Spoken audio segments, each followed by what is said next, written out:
In the words of Future, we're balling like it's March Madness, baby. Welcome into the Hard Count. This is the People's College Football Show. Yes, even in the month of March, as you're filling out your brackets, we're going to talk, give or take about an hour, sport that we know and love, which is, of course, college football. A little bit of a different setup today, all right? We kind of got the Office set, if you will, like the TV show. I feel like I'm doing an Office interview right now.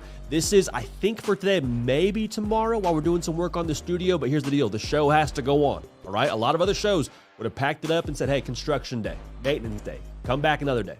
Not us. College football, a year-round sport. So we're going to talk about it as such. We got to talk about Contenders. We've had that series going here for the better part of the last week or so. We've now moved into the sneaky tier, the sleeper tier, if you will, of some teams that maybe you think about them being that team that's going to finish, third in the conference. Maybe they're going to win 9 games. Heck, maybe they surprise some people and win 10 games. Who are those teams that if maybe they have one variable break their way, the stars align, the hinge point hits how they want it to, heck, they could be national champions. They could have that confetti drop on them. We'll talk about that. Got a handful of teams we want to mention.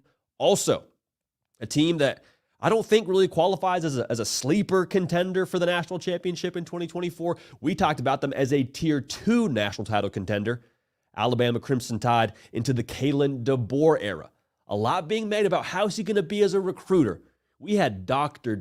Philip Dukes the Scoop on the show last week to talk about how they're going to continue their recruiting momentum. But I want us to kind of talk about what Kalen DeBoer and company can do in year one to be successful.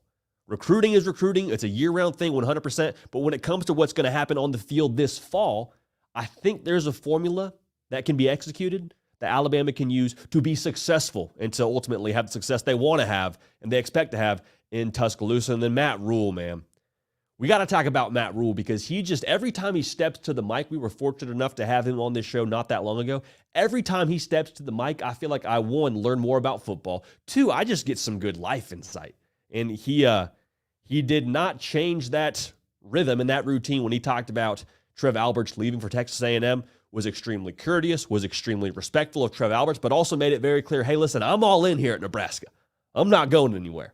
So we got a lot to jump into. It is Tuesday, March 19th, 2024, the last one on the face of the planet. A quick note before we get rolling here. 2 things. 1, y'all that are dialed in already know this. Make sure you're subscribed. College football is a year-round sport. As I've mentioned now probably 2 or 3 times before this show has even started, we want y'all a part of this. So like the video, subscribe to the channel. We appreciate you in advance for that. Second note here. We have got a little tournament challenge, little bracket challenge going on within this community that is the Hard Count. I put it on my socials. I'll put it on my socials again. I'll even link it to this YouTube show. If you win the Hard Count Community Bracket Challenge, we'll send you a free program shirt. Okay, so those are not things you can buy. That's something that we have not really given out too much just yet. But if you win the tournament challenge, got to join the group. We'll make sure you get a shirt there. We're doing that through ESPN as well. So as we talk about March Madness, as we talk about the wonderful thing that is March Madness in college basketball. This is something that happens every year. You start to see takes float out there that imply, hey, because March Madness is so great and that tournament field is so large, that means that college football and the expanded playoff is overall a good thing.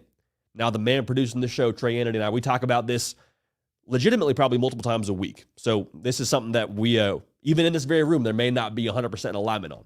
But with that being said, the take is going to be, hey, you see how great March Madness is? That's why the college football playoff should expand to more teams. Now, I wholeheartedly disagree with this. So I'll tell you why. First, they are completely different sports. Everything that I'm going to talk about right now can be built on the foundation of basketball and football at the collegiate ranks, 2 very, very different things. Why do we love March Madness? Why do we love March Madness? Because in tournament mode, it's all on the line. It's one game. It's all or nothing, and it's win or go home, right? And there's that, and you pair the upset side with it as well, which we'll get to in a second here.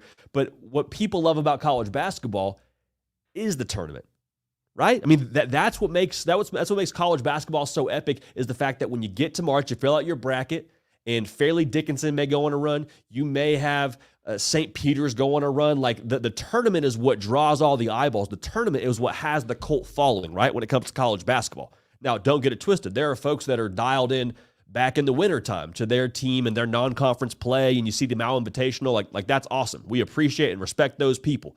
But again, what we love about college basketball, in large part, can be distilled down to the tournament, distilled down to the postseason. Now, what do we love about college football? The regular season, right? Like the postseason is a pretty new thing in college football. Bowls used to mean a whole heck of a lot more than they do right now from the outside looking in. The playoff is a pretty new idea when it comes to what college football is. It used to be play the regular season. From the regular season, you get your conference championship games. From your conference championship games, you get into the BCS and you play what happens there. Again, the regular season is what has had the cult following that college football has generated, right? Not the postseason. So that's the first part. What's made college football epic is the regular season. Trey Anthony and I, we got to go on the road and go see Florida State and Clemson play in week 4. That was a playoff game. For Clemson, that was a playoff game. If they lost that one, they were effectively out of the college football playoff race, and they were. That happened in September. Happened in week 4. We didn't have to wait till the postseason. We didn't have to wait till Selection Sunday. That game meant everything to Clemson, and I have to believe it meant everything to Florida State at that point in time as well. So what's good for college football is not necessarily good for what is good for other sports, okay? And what I want to say here, as we move to 14 teams, which if you're already subscribed to the channel, you know our thoughts on this. We talked about it as soon as that news broke. When we move to 14 teams, we are nurturing the playoff of college football. That's what we're feeding. That's what we're placing an emphasis on. What you nurture is what grows. Now, to be clear, there's only so much nourishment to go around. So as you nurture one thing, I think it's difficult to then nurture the regular season as well. The regular season is what has drawn college football fans to college football. The other part of this, which I touched on a little bit, you're getting a lot of folks that say, okay, you don't want the playoff expanded. You don't like the Cinderella stories. You don't like seeing that 15 seed make a run to the Final Four, to the Elite Eight or whatever. You don't like seeing that team that we all just learned about, I don't know, a week ago, take national center stage and those kids get to live out their dreams. No, of course we do. Of course, I love March Madness. I think March Madness is phenomenal. But the reality with those Cinderella stories is, as we expand this playoff, we're not widening the margin for these teams to go make a run. We're not going to have the Fairleigh Dickinson of college football make a run to the national championship and have those consistent, stories across college football. For one, expanding the playoff actually makes that less doable. You have to win more games. Previously, Cincinnati as a G5 team set themselves up for success over a longer period of time, made a run, made the college football playoff. That was phenomenal. That was a Cinderella story. If Cincinnati had won 2 games, they would have been national champions. Fast forward the tape now, if Cincinnati makes the college football playoff, and they're a power conference school, so this example doesn't really stand that test. If a G5 school makes the college football playoff, when they make the college football playoff in expanded capacity, what's going to happen is you have to then win 4 games to win a national championship. Okay, so that Cinderella story, the best chance of that was always the 4-team playoff. Heck, the BCS was maybe a little bit more of a smaller margin there, but there were folks that I wholeheartedly believe would have, if Boise State had sustained their success on that run, I think they would have eventually found their way into that national championship conversation. I don't know the national title, but the conversation. So the point being, the 4-team playoff actually always catered more to that Cinderella story. Now with the expanded playoff, the path is much steeper to be able to make that kind of Cinderella run. Then also just the way that these sports are different, I think, has to be talked about when we talk about March Madness versus expanding the college football playoff. Like, I love college basketball, but the reality is that there is some very real equalizers within the sport of college basketball that don't exist in college football. Like, physically, I could be my size, or good 5'11", 6 foot on my driver's license, and just be wet from 3 that day. And that might be the difference. Me and my squad, I don't know if we got a bunch of other 2-stars on my team, but if I am just unconscious from 3-point land on that day, we might just win. Like, that might just be the difference. Doesn't matter if we're playing Duke. Doesn't matter if we're playing Kentucky. I don't have to be tall. I don't have to be fast. I don't have to be quick. I don't need any physical giftings besides this skill of shooting the basketball from 45 feet behind the arc to win the basketball game. In football, I'm not saying it can't happen. I'm saying the physical limitations are much more defined. Like in college football, physical giftings will eventually be the difference. Like, there's no better example than Michigan this past year. If I can move you against your will on the offensive line and the defensive line, we're winning the ball game. we're winning the ball game. Like, it doesn't matter if you have the best quarterback, doesn't matter if you have the best wide receivers. If we win our matchups consistently across the board, we're winning the ball game. And so not only if you're going to make a Cinderella story kind of run in the new expanded playoff, do you have to win more games? You have to do it against more physically advanced teams. And so my point being is, let's say you do win one game as the Cinderella of the college football playoff. Well, then you play the next game against a team which is just as physically gifted, and guess what? You're beat up from that week before. If you got to play Michigan and then Ole Miss, and then you got to play, let's say, Georgia, or you got to play Penn State, like after a while now, that's going to wear down a team. So the fact these are just totally different sports too, I think needs to be acknowledged when we talk about this college football playoff field expanding and comparing it to March Madness. I love March Madness, but March Madness and college football as a playoff do not necessarily assimilate themselves to be the same kind of product. Last thing I'll say here, and this might split the room a little bit, we're going to talk about it. Notice how college football fans, there's not a whole lot of carryover to other sports with their fanhood. Now, I didn't say there's no carryover. I just said in terms of like the crazed individuals, like the kind that watch this show all year round, you don't necessarily live and die with the San Antonio Spurs and the Miami Heat. You don't live and die with your NFL team. You might watch it, you might enjoy it, but it pales in comparison with your fanhood and your passion to what college football is. And so I think as we expand this playoff, we're thinking a lot about the viewer and the product and all that, and I get it. Like, hey, make your money. Like, that's what this is about at the end of the day. So this is me kind of yelling at the cloud. The money is going to be what drives this whole thing. And there's a lot of money to be made by expanding the playoff. But just understand now, the folks that were always involved and entrenched in what college football is, they're here for what the sport always has been, and not the postseason that you're tinkering with and trying to attract more eyeballs with. College football, the more the merrier for sure, but let's not change the sound of what college football is just to play bigger venues, to use a metaphor from Andy Staples. We all loved college football when they were the band playing the small coffee house, when they were playing acoustic guitar and playing, whatever their early hits were. Now is moved to arenas. That's great. If you want to come be a part of what this concert is that is college football, phenomenal. But I don't want us tweaking the sound too much to attract more eyeballs. That's down a whole other rabbit hole. But I'm just saying, March Madness, we love it. College football, we love it. We don't need to have an expanded playoff that matches March Madness for us to still enjoy college football, for it to still be as good as it always has been. So, again, that may split the room a little bit here. It splits this very room that I'm sitting in right now with the man Trey Yannity sitting right next to me. But it is what it is.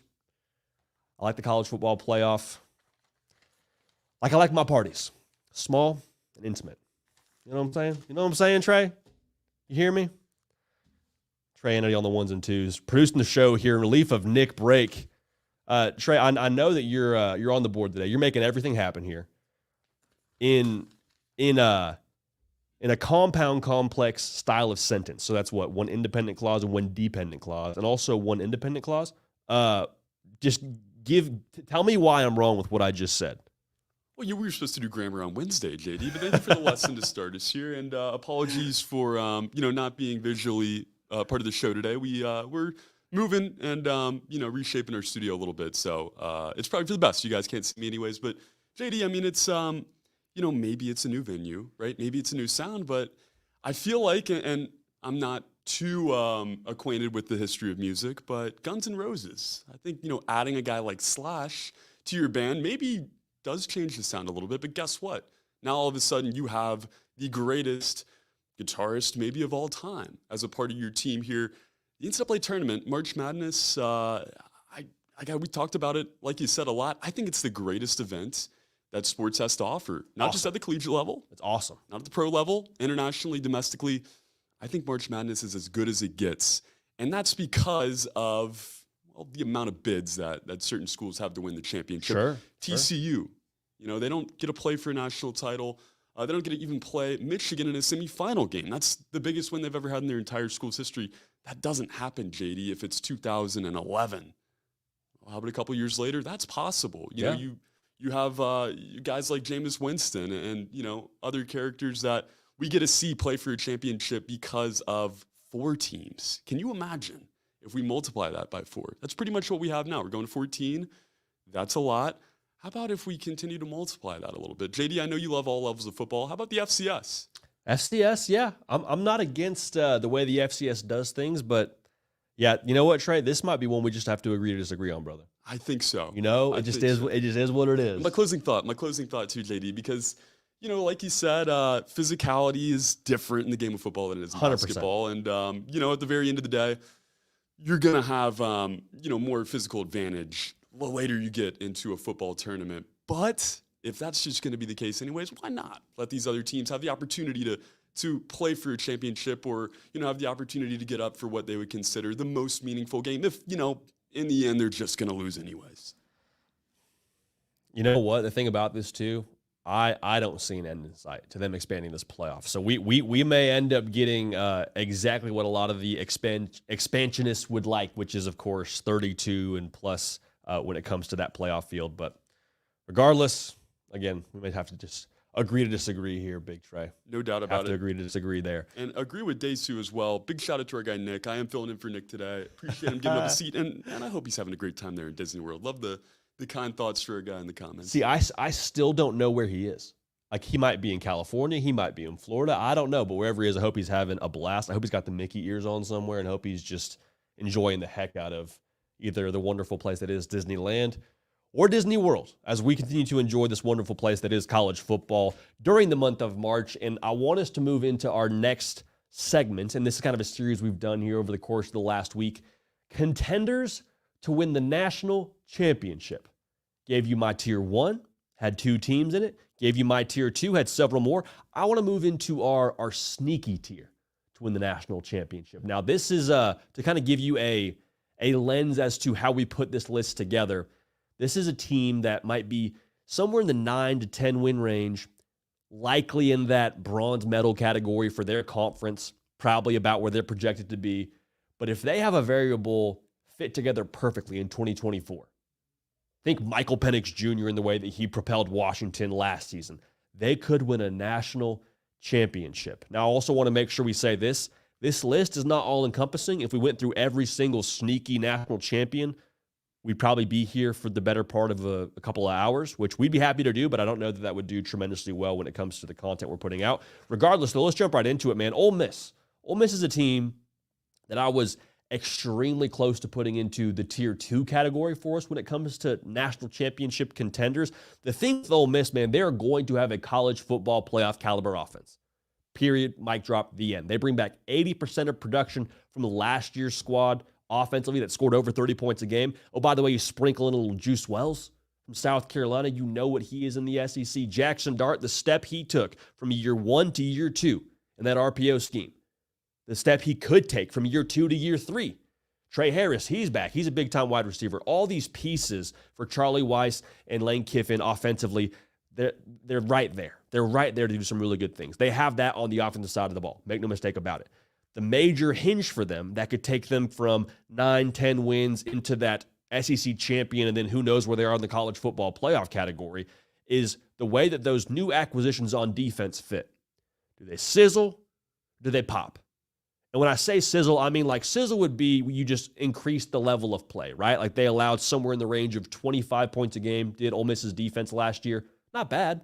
It's not good enough to win the SEC, but it's not bad. But if you have Walter Nolan and Princely Umanmielen, 2 top 10 players in the portal for us here at On 3, if you have them translate the way that I think their ceiling could translate, Ole Miss is dealing with the big boy SEC defense. You got an offense to go with it. Like at that point in time, I don't know how you're stopping Ole Miss offensively. I don't know how you're able to score against that Ole Miss defense. Like there's a lot of things now that I really like about the way that Ole Miss sets up for 2024. Again, we almost put them in that tier 2 category.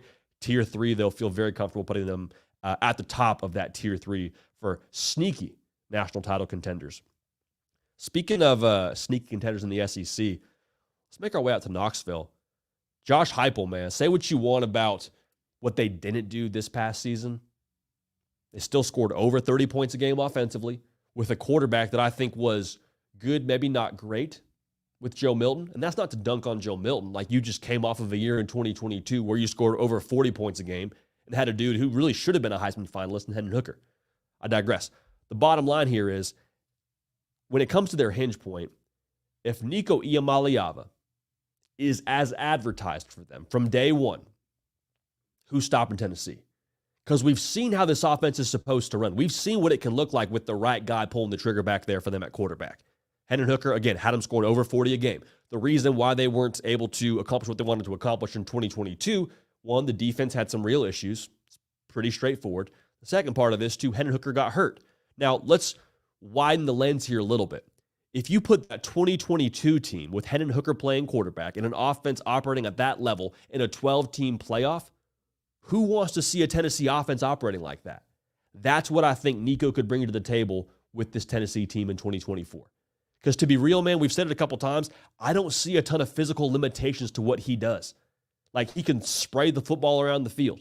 He's a tremendous athlete. You can call a lot of run-pass options with the quarterback run baked in there. You saw it in the bowl game against a good Iowa defense. Like, the ceiling for this Tennessee offense, if it exists, is extremely high. And if you got him in a 12-team playoff, man, I do not think I'd want to play the Vols. Especially in Neyland, if they got to host a playoff game, forget about it. Another team that you got to talk about here when it comes to that sleeper tier, kind of the sneaky one that might pop finally in 2024. And Trey Anthony and I talked about this before this show, man. Like, Penn State's probably the place your mind goes first. Happy Valley and company, like we talked about it last year. Is this a year for them? You upgraded quarterback ability-wise with Drew Aller. You got a defense that's ready-made to go win a national championship last season, it felt like. You had a stable of backs in Katron Allen and Nick Singleton. There's a lot of pieces. All right, there's no way around that. There's a lot of pieces, but it didn't formulate last year because you didn't have any explosivity offensively. Last year, Penn State averaged 6.5 yards a pass. Good for 86th nationally. Y'all, that's not going to cut it. We all understand it. Doesn't matter how good your defense is, how many NFL cats you have on that side of the ball. It's not going to cut it. You average 6.5 yards a pass. Okay? Now, here's what I think could happen. Drew Aller, again, doesn't lack anything physically from an arm talent perspective. Dude can deal the pill. There's no question about that. If he gets more comfortable as a quarterback at the FBS level and gets some more help on the perimeter, looking at you, Keandre Lambert-Smith, if you can stretch the field, make those safeties have to play a little bit deeper and they can't trigger as quickly on the run game. The defense brings back some pieces too. Like, I know you lose Chop Robinson, but Abdul Carter, he's a freak show. He's going to be a dude for you this year. If they can be more explosive offensively, Penn State could win the Big Ten and could win a national title. It sounds like I'm being hyperbolic there. I promise you I'm not. Last year, if they just scored 25 points against Ohio State and against Michigan, they're undefeated. They're probably Big Ten champs. Now, that's a very big if based on how good those defenses were last year. But the point remains the same, man. Drew Aller and what he brings to the table, I think his ceiling is extremely high. And I think for that reason, James Franklin and company, absolutely a sneaker tier kind of team when it comes to their national title hopes in 2024. You don't put them at the top. I don't think they're going to get picked to win the Big Ten by a lot of places. But if they have a little more of a meshing this upcoming offseason, Penn State could be in there. Florida State, man. Florida State's fun to talk about right now because they don't return a lot of production. 83rd in the country. Got a quarterback that a lot of people have question marks about. DJ Uiagalelei. You know, you saw him in the ACC at Clemson, and he was billed as a 5-star recruit. Didn't really work out how a lot of people wanted it to after Trevor Lawrence left. Goes to Oregon State. Oregon State looked great last year. Clemson took a few steps back offensively. Here's the deal now with Florida State, man. The burden of proof with Florida State and with Mike Norvell is no longer on Mike Norvell in Tallahassee. The burden of proof is shifting to the haters. Hey, you can't go to the transfer portal and live that way. Really? Mike Norvell's done it now the past couple of seasons. Back-to-back double-digit win seasons. Everybody pretty much agreed that the way that the College Football Playoff Committee treated Florida State last year was nothing short of abysmal. Florida State, man, if DJ Uiagalelei is able to live up to his 5-star billing, which he had out of high school, how good is Florida State going to be? I understand there's a lot of pieces you got to replace, but they've gone to work in the portal. They have, man. Like, there's no way around it. They're going to have guys that were highly rated transfers be in their starting lineup. And based on what we've seen to this point, like, they're probably going to hit the field and have an instant impact and be able to have a pretty good instant impact. Malik Benson is the guy that I'm watching most closely for them at wide receiver. I think he's going to be a stud. This time last year, we're talking about him being wide receiver 1 at Alabama. It didn't work out that way this past year, but it's not to say he doesn't still have that much ability. Go get dialed in over at Warchant. Keep an eye on those practice reports. He's going to be a dude for them, I think, this upcoming fall. And I'd be surprised if Mike Norvell and this transfer portal haul don't do Florida State things by nature of how Mike Norvell has attacked the portal. I'm just saying now. You can have question marks, but when we start to see a trend here from Mike Norvell and how he uses the portal and how the portal impacts Florida State year in and year out in a positive way, it's not an accident. That's a trend, that's a process, and that's a result that I think Florida State fans can be a little bit more expectant in 2024 with that portal class. So Florida State, lose a lot of pieces, but still, I think they're going to be one of those teams that could definitely end up being a national title contender. Last team I want to get to here, how about Notre Dame?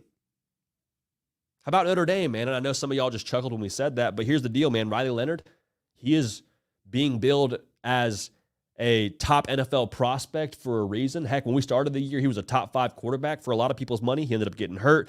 That wide receiver room in South Bend is much more dynamic than it was a year ago. I'm not speaking ill of last year's wide receiver room. They just added much more speed with Chris Mitchell from the portal, Jaden Harrison from the portal, 2 guys that can go for you. If Riley Leonard is able to put it together, both as a passer and as a runner, Notre Dame's going to be tough to stop. And that sounds fairly simplistic, but to put a finer point on it, think about the jump that Jaden Daniels took from year 1 to year 2 under Mike Denbrock in his offense. Now, Riley Leonard doesn't have that same base he's working with, getting a full year in Mike Denbrock's offense, but look at the way Mike Denbrock utilized Jaden Daniels' skill set. That first year, it was kind of musical chairs offensively up front for them.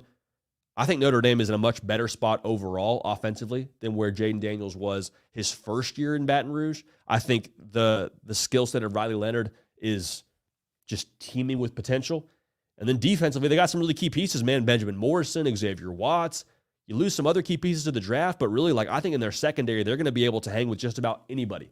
So Notre Dame, man, if Riley Leonard puts it together to be first-round pick kind of player in 2024, and that offense is humming how even just a version of what it was at LSU under Jaden Daniels, good luck to you, man. Good luck to you playing against Notre Dame, especially in that first round of the playoff. If they get to play in South Bend, be nothing short of poetry. Also received consideration, Missouri. I need to see a little bit more of a sustained sample size from them before we put them on that sneaky tier contender list. Brady let him cook, one of my favorite guys. Cody Schrader is a dog. He's obviously gone to the league. Luther Burden, arguably one of the top receivers in college football, period. So I love Missouri. You could probably put them on this list. We're going to stick with that short list. Again, we could probably fill 2 hours talking about sneaky contenders with this expanded playoff. But regardless, those are the teams that we think deserve some consideration for sleeper national title contenders. I'll just say this too. When you look in Vegas, I'd keep an eye on some of those teams. I think you get some pretty good odds for a lot of those teams if you were looking to make some money in the postseason. Let's keep it moving here. Matt Rhule, man. I said this to start the live show. Every single time he speaks, I just feel like you, 1, get smarter about football, and 2, you get smarter about life. And I think there's no exception to that with what he said, talking about Trev Alberts and his departure to be the AD at Texas A&M. Really quickly, make sure you're subscribed here. We talk college football every single day. Yes, even during the month of March, as you're filling out your bracket, we're talking college football because the sport, quite frankly, does not stop. We got spring games. We got the portal moving and shaking, about to open up after spring football. I promise you, the game is continuing to be a year-round thing. That's why we get to have this show. Make sure you're subscribed so you don't miss a minute of it. We appreciate you so much in advance for doing that. So Matt Rhule, in case you missed it, steps to the podium yesterday, and to give you the summary, basically says, hey, I've had a lot of people ask me about my contract and my situation at Nebraska, and he's like, hey, I'm here. I'm all in. My family's all in. We're all in on Nebraska. And I think some people heard that, and there was a couple of different responses to it. One was, heck yeah, that's our coach, which I think is probably how his locker room felt. I think that's probably how the community in Lincoln felt. There's some folks, though, on the outside looking in, I said, yeah, well, you're supposed to say that. You're supposed to say that when your AD leaves, who you came there to work with, a guy who probably was a pretty big attraction for you taking that job at Nebraska. Yeah, okay, you're supposed to just kind of say the right thing. And it might have been the right thing to say. I don't think that's untrue. But for the crowd that says, yeah, well, Matt Rhule is just supposed to say that. He's supposed to say that maybe. Is he supposed to say it the way that he did? Because Matt Rhule, man, to provide some context here, he came out swinging in that press conference. Like, it was not something that he waited to get asked about and then eventually answered it in kind of a roundabout way. He opened the press conference saying, I know I'm going to ask about this. Here's the deal. I'm here. I'm in. Trev Alberts left. That makes me sad. He said he loved working with Trev Alberts. He loved the way Trev Alberts operated. He loved the way that Trev Alberts was on the cutting edge of modern college football and modern college athletics. He loved that. But at the same time, he's saying, listen, I'm here. I'm not going anywhere. My wife's opening a business here. My kid's going to start school here. I'm invested here. I'm invested in our football team. Again, some people saying, well, that's just the right thing to say. The right thing to say, but the way that you say something too, and the timing in which you say something, I think that matters. And the way that Matt Rhule said this, the timing Matt Rhule said this, he was on offense. He was making a point from the jump. And the reason why I think he's saying that, the reason why I think he's genuine in saying that, he knows what he's got in Lincoln. He knows what's going on in Nebraska, what's going on in college football. He's got a good setup, and he knows it. He's got elite buy-in from that fan base. Imagine if they start winning. Imagine if they start having even just 8-win seasons. And you see that arrow continuing to point up, and the trend continues to roll how you expect it to in Lincoln. That's only going to amplify. Matt Rhule knows that. The care factor in Lincoln, Nebraska with those folks, it's second to none. It's second to none. And guess what? That matters more than ever before in modern college football. Your buy-in and your care factor from your fan base translates not just to better facilities and sold-out crowds, it translates to better players because you then have the resources in NIL to attract top guys. Powerful national brand. Regardless of what they've done on the field or haven't done on the field the last couple of seasons, you see that red N, whether you're in Atlanta, Georgia, or whether you're in Sarasota, Florida, or whether you're in Fallbrook, California, you know what that is. You don't say, what's that? No, you know that brand. It's a national brand. It's a powerful brand. And Matt Rhule understands the firepower behind that. Also, they're in the Big Ten. They are one of the first classes of college football. If college football was a plane, everyone sitting in the Big Ten is in first class of that airplane. Yes, because of the financial prowess and the money you make from that TV deal. There's no way around that. But also, look at where college football is headed. Everybody and their mama sees it. We're heading to a super conference era. AFC, NFC, SEC, Big Ten. Nebraska's more than fine whenever those tectonic plates shift. There's going to be more realignment. There's going to be more things happening. It could be the ACC. It's probably going to be Florida State and something like that happening. When those tectonic plates shift, guess what Nebraska gets to do? Guess what Matt Rhule gets to do? Watch. Grab a bag of popcorn, kick them up on the sofa, and say, I wonder how this is going to unfold. Because they're not worried. They're not worried about what's going to happen in Lincoln. They've got their spot secure. They're in a winning conference in terms of how this whole thing is going to formulate to the new era of college football. That matters. That security matters. Now, when it comes to the whole, that's your boss and he just left, how does that impact you kind of conversation? Another reason to be subscribed here. We talked about it in a one-off video. I think it was Friday. Your boss's job is to make sure that things are running at the highest level possible, right? Production's at an all-time high. Efficiency's at an all-time high. They are there to make sure you do a good job. Okay, so Matt Rhule, whoever that next boss is at Nebraska for him, will only matter as much as Nebraska football allows it to matter. What I mean by that is if Matt Rhule continues to be successful, I say continues to be successful because I do believe last year, even though they didn't make a bowl game, there was a lot of things that happened behind closed doors that you could call a success, and I think they would call a success. If they're successful, doesn't matter who his boss is. Why? Because they're going to be winning 8 football games, 9 football games, hopefully more than that in Lincoln. You're not hearing from your boss when you're doing well. You hear from your boss when you're doing poorly. Hey, how can we help you? How can we fix some things? Hey, get it together. Those are the conversations you hear from your boss. You don't really get a lot of, hey, great job. You might get that once a year, twice a year. Who knows how it works in Lincoln? I don't pretend to understand exactly what that conversation for an attaboy would look like. But you're not hearing from your boss when you're doing a good job. And I think Matt Rhule, as much as he came to work for Trev Alberts, he came there to be a part of what Nebraska is. And so, again, I'm going to say this. It will only matter as much as Matt Rhule and Nebraska let it matter. I don't think it's going to matter that much. Because losing Trev Alberts is a bummer, but he wasn't calling plays. He wasn't catching passes. He wasn't scoring touchdowns. He was overseeing the athletic department. But when it comes to Nebraska football, that's on Matt Rhule. And again, you look at the arrow for Nebraska football, it's pointing straight up. Buy-in is there, yes. Culture, I think, is going to take a massive jump from year 1 to year 2, just how Matt Rhule does things. Defense, you bring back almost as much returning production as anyone else in the country. From a defense that allowed 18 points a game, you bring back your DC. You landed your quarterback of the future in Dylan Raiola, who I would expect to start for you this year in Lincoln. There's a lot of things that are pointing to success in the future at Nebraska. So we'll see how this whole thing unfolds, but I don't think Matt Rhule was being disingenuous when he said all in. I think he meant that, and I think there's a lot of reasons for him to mean that. So, we'll keep an eye on the tectonic plates of college football, but Nebraska and Matt Rhule, I think they're safe for the foreseeable future. And I don't think he was beating around the bush when he said he was all in Lincoln. Let me know how y'all feel about that, man. Let me know how y'all feel about Matt Rhule saying he's all in Lincoln. I think there's a lot to be made of that conversation whenever a coach says that. Now, Trey, you went to Alabama. However, there's a special place in your heart for the good folks in Lincoln. Both our Husker Online site, which is phenomenal, Nebraska On 3 site. Check that out if you haven't. Sean Callahan and company crushing all the coverage there.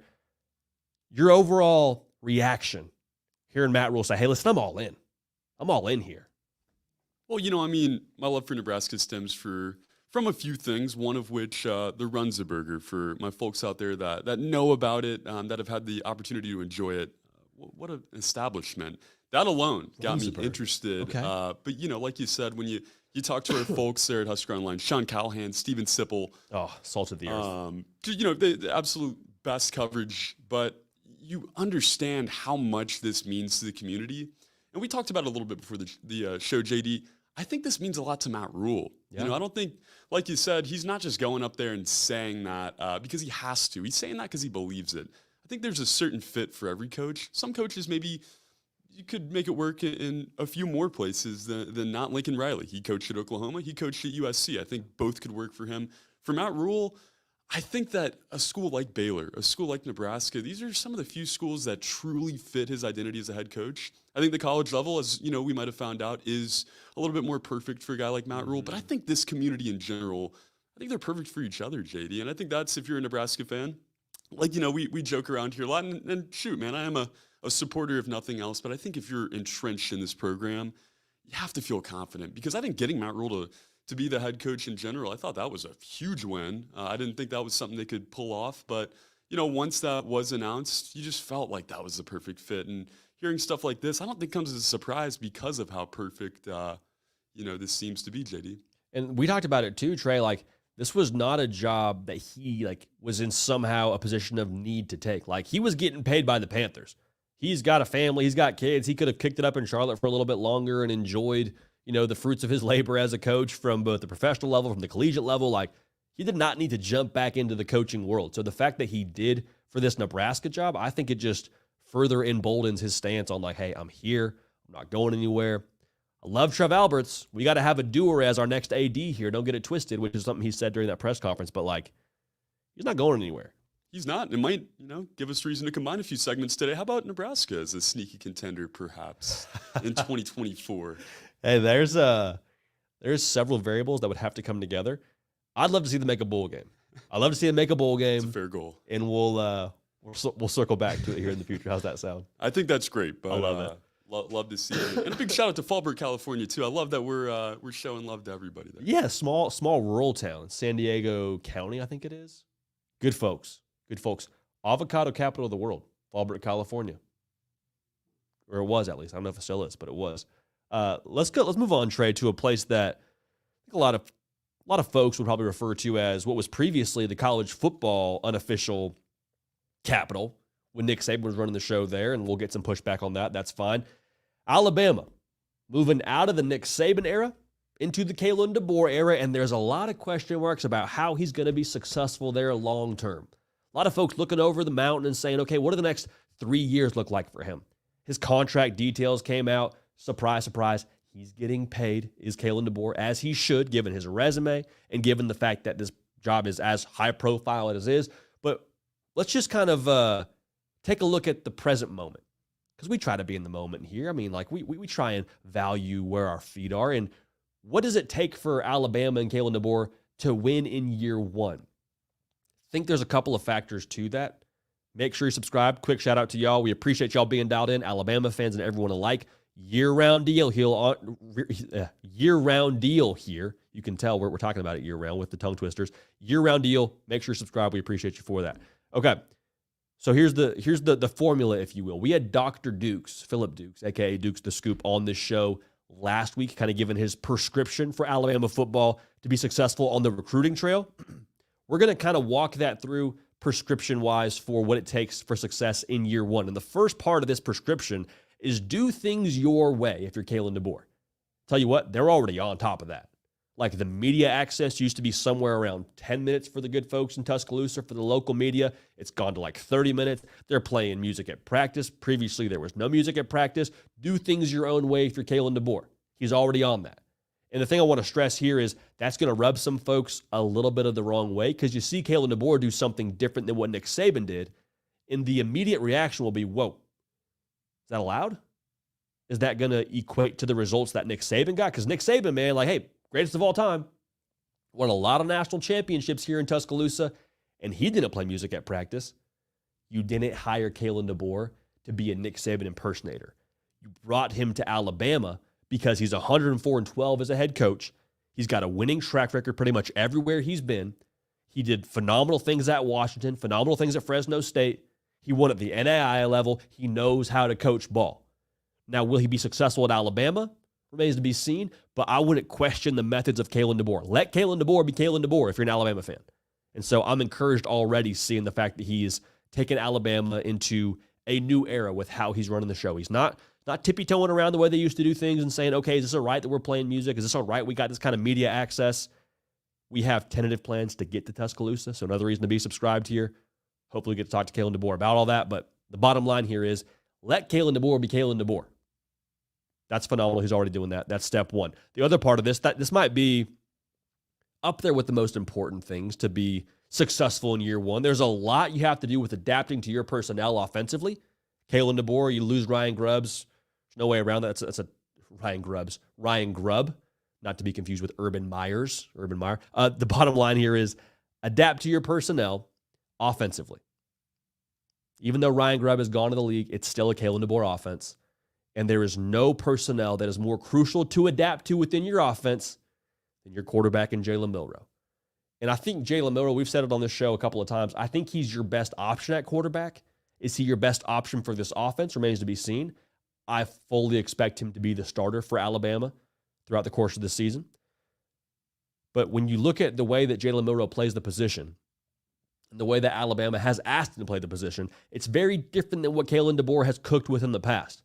Look at guys like Michael Penix Jr. at Washington, Jake Haener at Fresno State before him. Kalen DeBoer's offense averages north of 40 attempts a game with both those cats. Passing, all right? So Jalen Milroe last year, they were living in that 23 attempts a game, almost half of what they were asking their quarterbacks to do in previous systems. As good a quarterback as Jalen Milroe is, you have to play to his skill set. You can't ask Jalen Milroe to be Michael Penix Jr. If you do that, it's not going to be effective. And so great chefs, they can cook with different ingredients. Doesn't matter what you give them. Give them, carrots and some cucumbers and some lettuce, and they'll make you the best dish ever, the same as if you gave them some ribs and some barbecue sauce. Like, it doesn't matter the ingredients. The same result is what they're going to give you because they're good at their job. They're good at using ingredients to get the right flavor, okay? That's kind of the same thing with this offense with Jalen Milroe.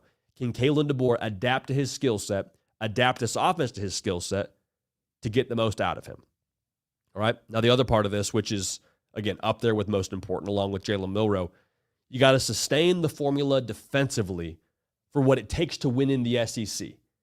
Because Kalen DeBoer, as good of an offensive mind as he is, as much success as they've had offensively, as an FBS coach the last couple of years, his defenses have allowed 25 points a game on average. Doesn't sound like a lot. It's not horrible, but what it takes to win in the SEC, a lot less than that. Take a look at the previous SEC champions going back all the way to 2018. 2018 Alabama, that defense allowed 18 points a game.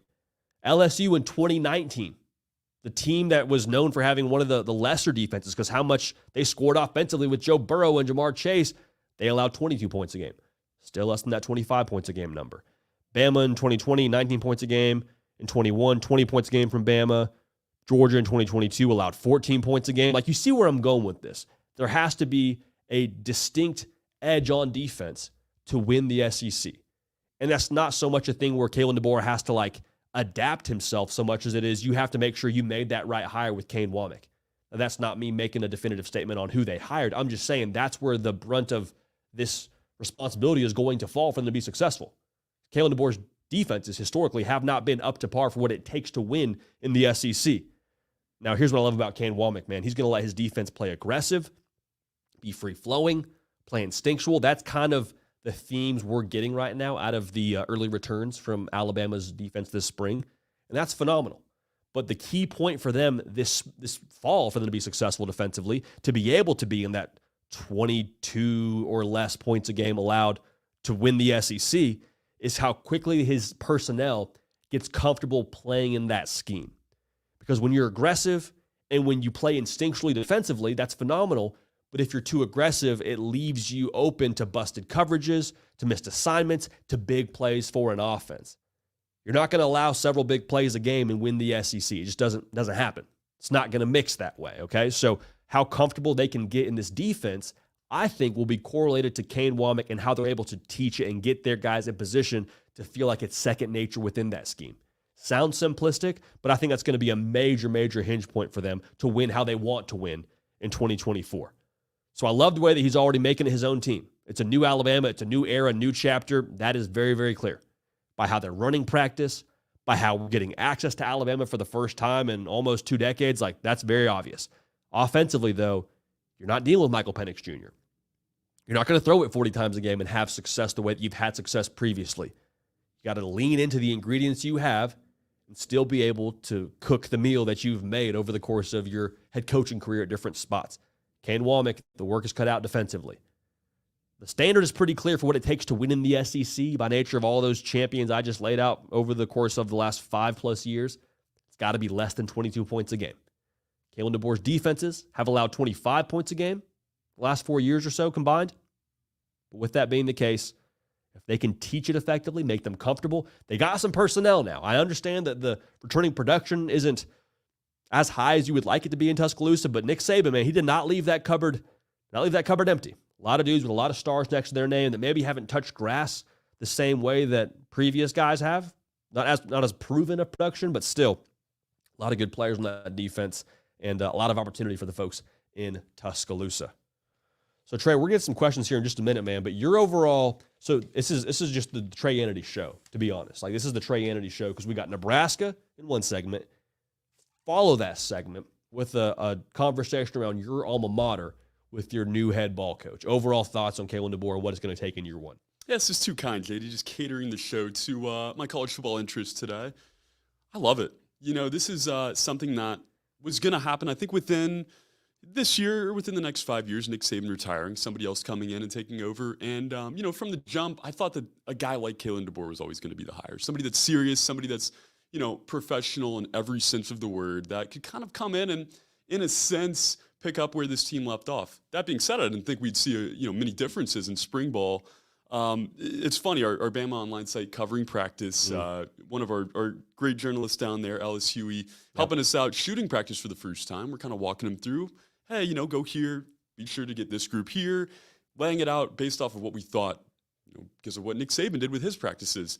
They get in there, completely different layout. You said it, JD, music playing from the jump, position groups kind of spread out in a different way. I think Kalen DeBoer has made this program his from the jump. You know, and I think that that's probably the best case scenario. My thoughts going in of, hey, maybe he'll pick it up, might have been the wrong thought. This is a guy that just took Washington to the college football playoff championship game.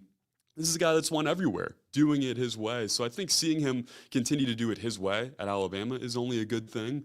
You know, we'll see if this breeds success. We asked the poll in our comment section, is Alabama going to make the CFP in 2024? Right now, we're 25 votes in. It's 24 votes in, split 50-50 down the middle, which I think is fair. It's a good question. Well, it's you know, I think it's a toss-up right now, to be honest with you, JD, but I think that's exciting.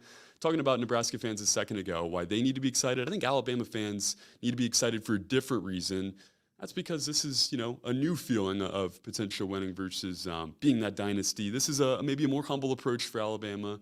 And I think the differences, kind of the general theme with Kalen DeBoer, are obvious from the jump here. And I think that's just to add on to what we were just saying here. I think you said it perfectly. Like, doing it his way is so crucial, because if you go in there and you try to do it Nick Saban's way, like, you're just going to do a second-rate Nick Saban impersonation. Like, if things don't go how Kalen DeBoer expects them to go long-term at Alabama, and let's just say in 5 years they're doing another coaching search, whatever, like, have the feeling that, okay, I did things my way. We went out on my terms. It didn't work. I can live with that.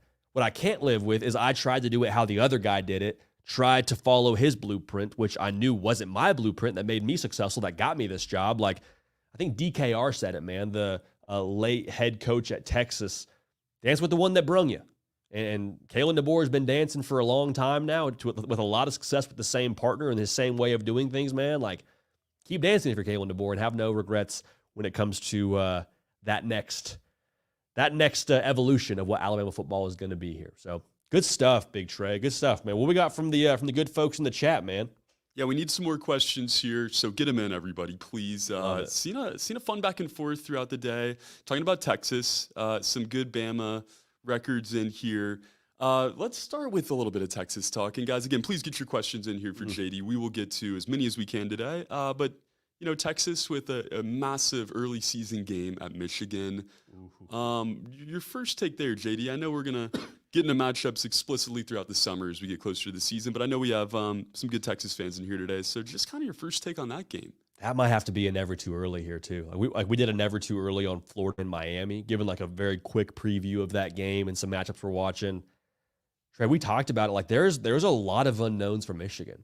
Like, Michigan's starting quarterback may not even be on their team at this point in time. It could be Jack Tuttle. It could be Alex Orji. Both are solid options for you, but who's to say if a big name jumps in the portal after spring practice, they go after him, and maybe that changes the entire way we view Michigan. Also worth noting, Michigan is in the 120s in terms of returning production. I think they're somewhere like 128, if I'm not mistaken.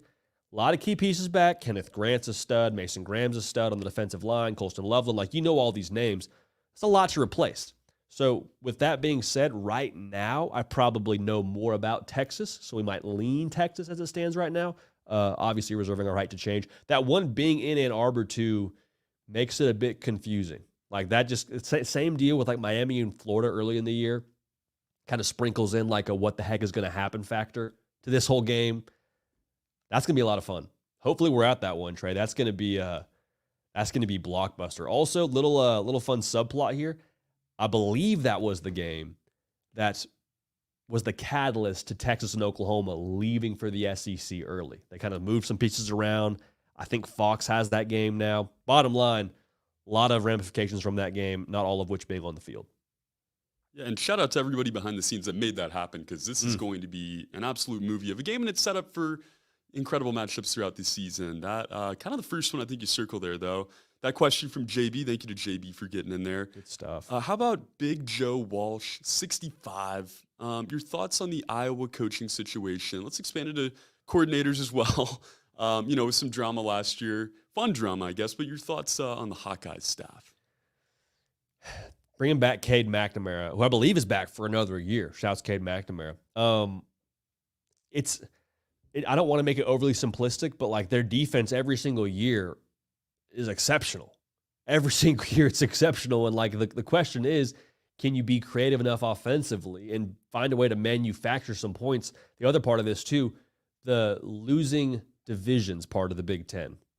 Losing is probably the wrong word to use there. No more divisions in the Big Ten. It's no longer a world where Nebraska used to be in the Big Ten. It impacts them as well, or used to be in the Big Ten West. Iowa no longer being able to 8-4 their way or 9-3 their way into the Big Ten title game. I'm curious how that's going to impact the way they do things offensively, if that impacts the way they do things with acquiring talent.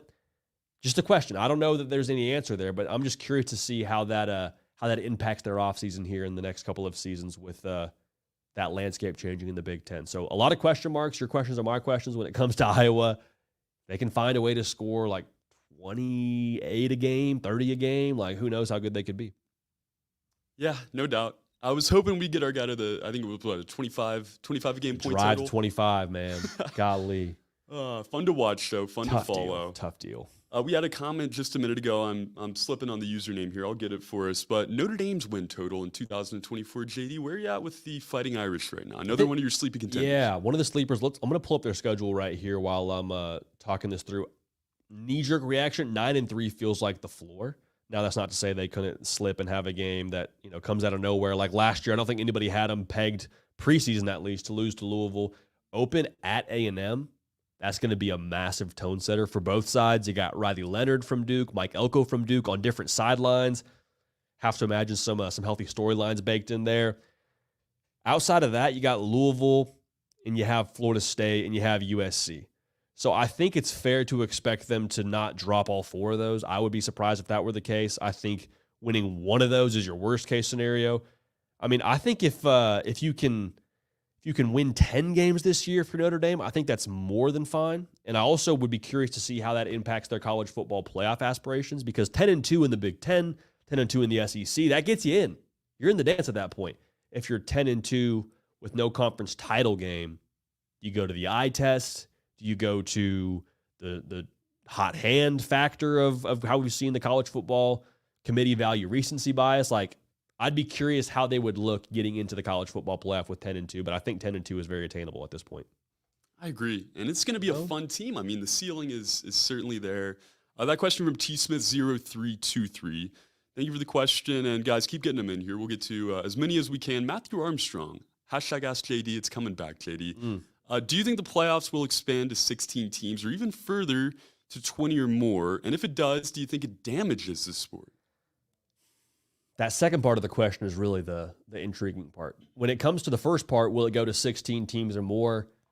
Like, probably. Probably, right? And I said it in a previous show. We've now given a mouse a cookie. That phenomenal children's story where you give a mouse a cookie and they want the next thing, and they want the next thing. They want a glass of milk. They want a bedtime story. They want a warm blanket. They want all these different things, and that's where we are right now in college football. We have given the college football playoff committee a little bit of breathing room. We got to 12 teams. Okay, great. Now 14. It's not stopping at 14. Why? Because more money, more problems, more money is always something that these folks are going to want, right? Like, it's not going to be a thing where you say, that's enough private islands for us. That's enough private jets. That's enough Lamborghinis. It's all, we can make more money by going to 24 games, 32 games. Like, I don't know if we're going to get to that point. I hope we don't. But just the reality is more money is always going to be a immediate yes for these folks. Other part of this, though, I would say we need a college football commissioner, which I think is actually going to happen sooner rather than later. Just my personal feel on it. It makes too much sense. At that point, I think that is the voice of reason to try and maybe limit that playoff expansion. Is it damaging the sport? It's tough to say. It's easy to sit here and, like I just said a moment ago, like yell at a cloud and be the guy that's saying expansion is bad. We haven't seen it in practice yet. I tell you this, I'm not a fan of it. Will it damage the sport? I think it's too soon to tell. I'm not a fan of that direction, and that would be more risky water than I'd like to jump into if I'm a college football fan or power that be in college football. But we'll hold our tongue a little bit on if it's going to damage the sport or not, because there's a lot of folks, Trey, like yourself included, that are fans of more games. Like I do see the logic. Do not hear me incorrectly. I do see the logic for being for more playoff games. It's just kind of a what you value sort of situation, right? Sister Jean, Florida Gulf Coast, these things, they don't happen without more teams there. It's basketball, I know, but it's a lot of fun, JD. We'll talk through it. I love it. How about two more? How does that sound? I love it. That sounds phenomenal. We got OG Gary in the chat. Ask JD, what would have to go wrong or what would have to happen this year in college football to have none of the faves in their conference win their conference championship game? Ooh. That's not even in the conference championship game, or is it not win their conference championship game? I think not to win their conference championship game, but I think just general chaos. What's the craziest scenario is I think what OG Gary's asking us here. That's a great question. You know what? I think the top of these conferences, there's a couple of teams that you could pick. You got the favorites, you got the tier oneers for us, which is Ohio State and Georgia, but like, wouldn't surprise me if Oregon won the Big Ten. Heck, I'm not so sure we won't pick Oregon to win the Big Ten when it comes time for that prediction. I think Georgia's probably the best team in the SEC. Who knows what Ole Miss is? Who knows what LSU is? We talked about Kalen DeBoer in Alabama and his resume. Like, Tennessee, there's a lot of teams here that I think have a very big what-if factor to them, which could surprise us in both those conferences. In the Big 12, I think there's 3 or 4 teams that could win it. Utah's probably the favorite. Kansas State. I mean, I was talking to Andy Staples yesterday, and he was like, listen, man, Avery Johnson's going to be a superstar. And I don't think I'm saying anything that Andy Staples wouldn't want me to say on this show. Like, I mean, I think he's pretty much said that on his own show. That could be a tremendous factor in this whole thing. Who knows about schools like Texas Tech and their efficacy in the Big 12? So I'm saying a lot to say I think there is a lot of things right now that look nice, neat, and tidy on a spreadsheet, and we see the rosters and the game on paper. Game's not played on paper. In the ACC, you probably have, if it's Florida State as your favorite or Miami as your favorite, like, I don't know about Clemson. I don't know about Virginia Tech. So the bottom line here is so many unknowns, which is the fun part of this whole operation as we sit here in March. I don't think that much has to happen for the favorites to not win their conference title game. Yeah, a lot in the question, but we appreciate the question. OG, Gary, Phenomenal. we appreciate all the questions. Everybody get in the comments. How about some more likes here too, JD, as we close it out? Yeah, that'd be great. We have less than 3 and it's not 2, so please hit that like button for us. I love One that. more question.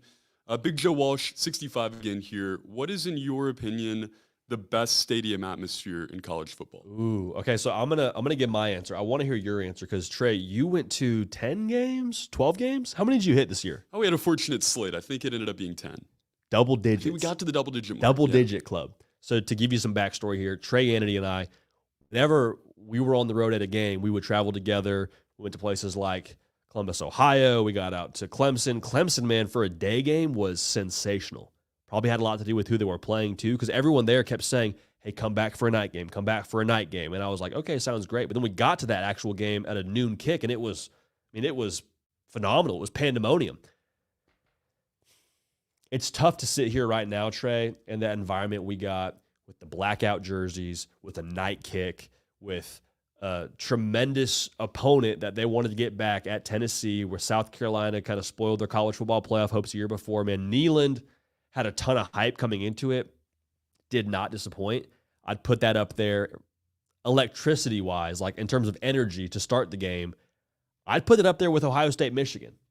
Like different brands of energy. Like I was at Ohio State, Michigan in 2022. It was like the experience was second to none at Ohio State, Michigan. But in terms of like palpable pregame juice, I thought those were like 1A, 1B for me. It was that intense in Neyland. Is that a knock in the Big Ten? The mid-tier SEC game, that matches. I don't think so. We were there, man. Crowd let them know how they felt about them early and often. They were not fans of that team on the other sideline. Not happy. South Carolina Gamecocks. Yeah, and it was personal. It was coming off of a loss the year before. A guy, Spencer Rattler, that had just come in and dominated Tennessee. So I get it, and I'm with you. That stadium, JD, that unreal. That atmosphere. I mean, you can't beat it. And I saw a Penn State whiteout comment there. Haven't had the chance yet. We've got to go. I think that's probably I mean, that's come on. But outside of that, the ones that we have had to experience, Tennessee cannot beat it. Kind of randomly, in 2011, I was at Lane Stadium, Virginia Tech. That had to be number 1 for me. Nighttime, that's amazing. Enter Sandman at Virginia Tech. You can't beat it. So I'm going to go Virginia Tech at number 1. I know it's extremely random. We have a lot of SEC Big Ten folks in the chat, so apologize. Those stadiums, all of them that we got to go to this year, that I've been to prior to that, just incredible. Haven't had a bad experience. It's second. I mean, I don't think anybody, I didn't mean to cut you off there, Trey. I was just going to say, I think everybody who is a college football fan understands and at least knows of the reputation of Enter Sandman and Blacksburg, Virginia, and the lunch pail, like all the things that come with Va Tech. I'm looking at their schedule right now. Like that would be one where if we could align the stars how we wanted to, and we could get, gosh, I don't know, if we could get Clemson and Virginia Tech November 9th. November 9th might be a tricky day. If we could get Virginia Tech and Clemson, or Virginia Tech and anybody as a home game being like high impact, we got to be there kind of atmosphere kind of game, I'm all for that. I'm right there with you. I think, the opportunity to go back and to see a big-time matchup there would be incredible. 2 more I'm seeing here from the comments from a few different folks. Doak Campbell Stadium in Tallahassee, Florida at night. Got to be insane. And we're big SEC people. We're big college football people here at On3.